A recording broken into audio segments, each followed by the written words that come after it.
A lady called me and claimed that she's from OCBC. I asked my parents about it and they said this is confirmed a scam. Can't expect reimbursing if they don't do due diligence on their own.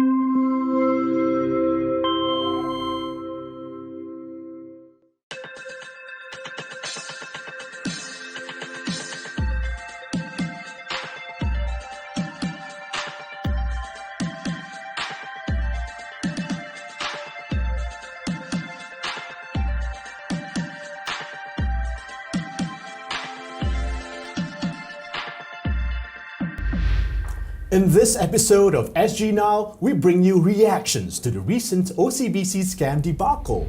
The big news has been the huge sums of money being stolen from Singaporeans' bank accounts through phishing scams. So far, Singaporeans have lost almost $1 billion. That's $1,000 million, Gladys. Now, phishing scams, mostly through the phone, have been on the rise and have spared no one, including many elderly people. Here's City Joe Guan, Uncle Guan, telling us how he was the victim of a banking scam.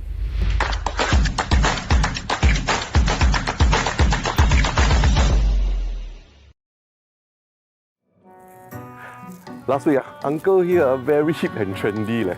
Yeah, got this SMS from the bank lor. Asked me to click so I click lah. Quite kena scam lor.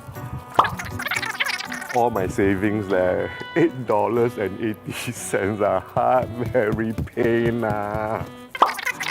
Yeah, of course not lah, not so stupid anymore. Now I won't click already. Now I will scan.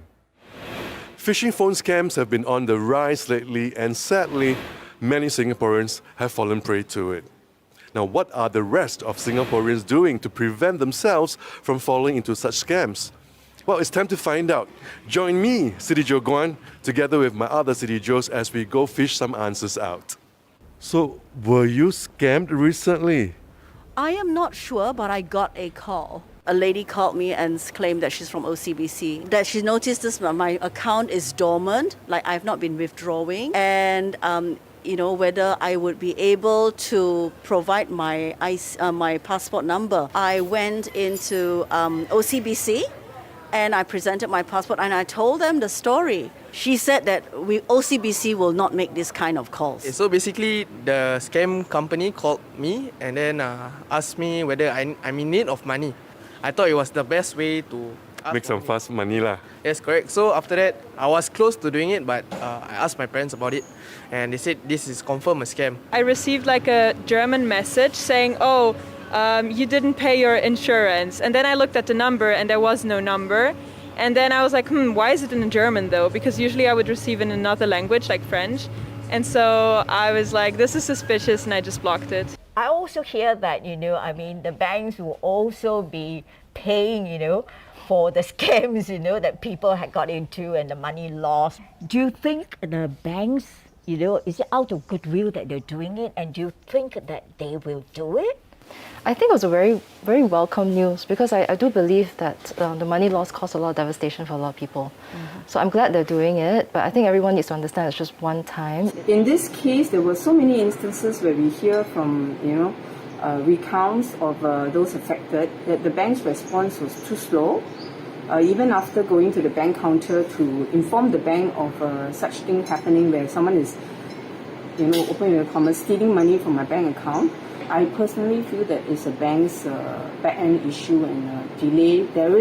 The bank has to take some responsibility for this. As an individual, you should be educated about this matter already. I mean, we've seen so many alerts and, things from the SPF. For those who have lost money, they are lucky to get payments. They can't expect somebody else to continue reimbursing if they don't do due diligence on their own before entering into any transactions online. So what kind of measures would you be taking to prevent yourself from falling prey into such scams? First of all, I wouldn't be clicking on any random SMSs or whatever. And I'm personally very wary of my finances. So I know what I spend and what I don't spend. Any sort of funny messages that I get with regards to my money, I'm already aware if it's a scam or not. I work in a company that constantly reminds us about this, about cybersecurity and what phishing emails look like, Yeah. and you know where the risks lie. So I think regular reminders are good, not to let your guard down. If you're not sure, don't follow through on an SMS link. Or what I always do is if I get information for verification from an unknown source, to go back to the website. So I do a Google search, go back to the website, log in and see whether the request is there.